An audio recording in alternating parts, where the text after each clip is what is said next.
Je suis heureuse de vous retrouver pour cette vidéo concernant les devis.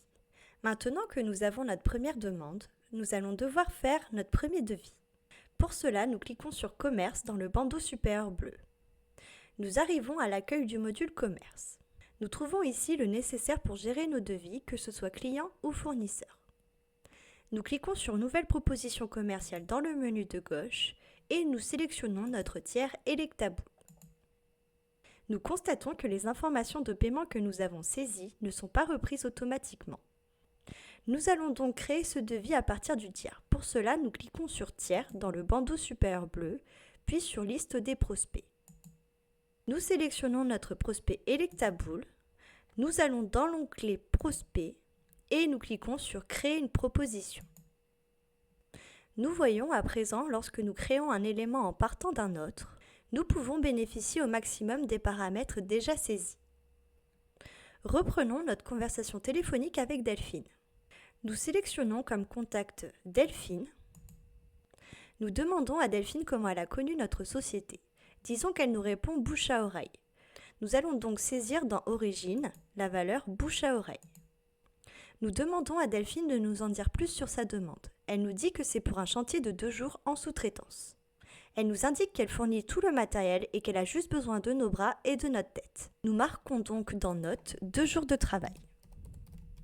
Nous lui demandons quand et où auront lieu ces 2 jours de travail. Elle nous répond au 28 avenue des Bleuets à Clermont-Ferrand, que l'on met également dans les notes. Elle nous indique également que ce serait le 1er et le 2 octobre 2021. Nous mettons le 1er octobre 2021 dans la date de livraison. Car sur vos devis, il apparaîtra la durée du service et il me semble qu'il est plus intuitif de penser la date de livraison comme la date d'arrivée sur le lieu de la mission. Pour finir, nous cliquons sur Créer brouillon. Comme la demande est simple et que la ville nous est connue, nous lui donnons de suite un tarif. Disons que nous sommes à 250 € la journée. Nous lui disons donc que le prix pour les 2 jours est de 500 €. Dans le même temps, nous sélectionnons Service et nous inscrivons dans le prix unitaire hors taxe 500. Le taux de TVA est prédéfini à 0% comme nous l'avons paramétré dans la vidéo intitulée Configuration basique de Dolibar. Mettons prestation de service générique dans le champ de texte disponible car il est obligatoire. Ensuite, nous cliquons sur Ajouter et nous validons. Nous pouvons dire à Delphine qu'elle aura son devis dans une dizaine de minutes et nous pouvons lui souhaiter une bonne journée.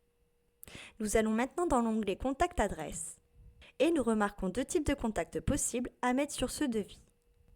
Des contacts internes qui sont les utilisateurs et des contacts externes qui sont les contacts concernés par la proposition commerciale. C'est ce dernier que l'on va regarder. Dans le champ Type de contact, 3 options sont possibles. La première option, Contact client facturation proposition, fera apparaître le contact sur la facture lors de la génération de ce document. La deuxième, Contact client suivi proposition, fera apparaître le contact sur le document issu de notre devis. Et la troisième option, Contact client pour la livraison, ne nous concerne pas pour le moment. Nous retournons sur notre proposition commerciale. Je vous fais grâce des onglets Fichier joint et suivi, nous les connaissons déjà. Ensuite, nous cliquons sur Envoyer mail. Si vous avez bien rempli le contact du tiers associé au devis et votre mail, rien n'est à modifier. Nous pouvons personnaliser le modèle si nous le souhaitons, mais comme c'est actuellement, cela nous va. Nous cliquons sur Envoyer mail tout en bas. Il est également possible de visualiser notre devis en cliquant sur la loupe à côté de son nom dans la partie Fichier joint. C'est ce document qui a été envoyé à Delphine. Au travers cet exemple avec Delphine, nous voyons comment il est rapide d'effectuer un devis si la demande est simple, et ce même pour un tiers inconnu et sans produit au catalogue. Nous avons créé notre premier devis et nous l'avons envoyé au prospect. Nous allons donc maintenant passer à la suite du cycle de vie du devis. Pour faire progresser le devis, il faut se servir du bouton « Accepter, refuser ». Ce bouton permet de changer le statut du devis que nous voyons ici, où il est noté « Validé, proposition ouverte ». Cela aura une importance lorsque nous aurons des employés car nous pouvons leur ôter la possibilité de valider les devis. Ainsi, notre hôtesse d'accueil sera capable de créer un brouillon de devis.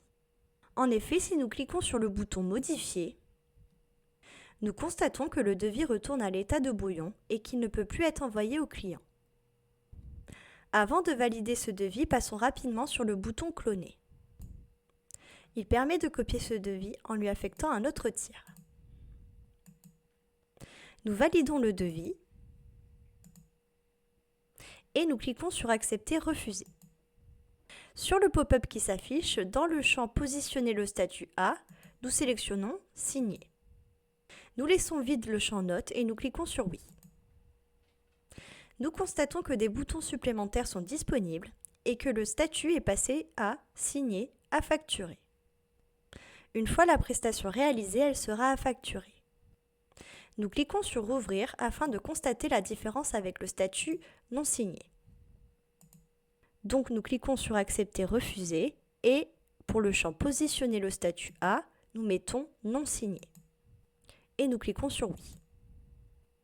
Nous constatons ici que seuls les boutons Rouvrir et Cloner sont disponibles. Nous constatons également que le statut du devis est maintenant non signé, fermé.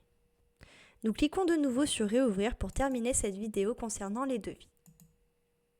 Nous nous retrouvons dans la prochaine vidéo consacrée aux clients.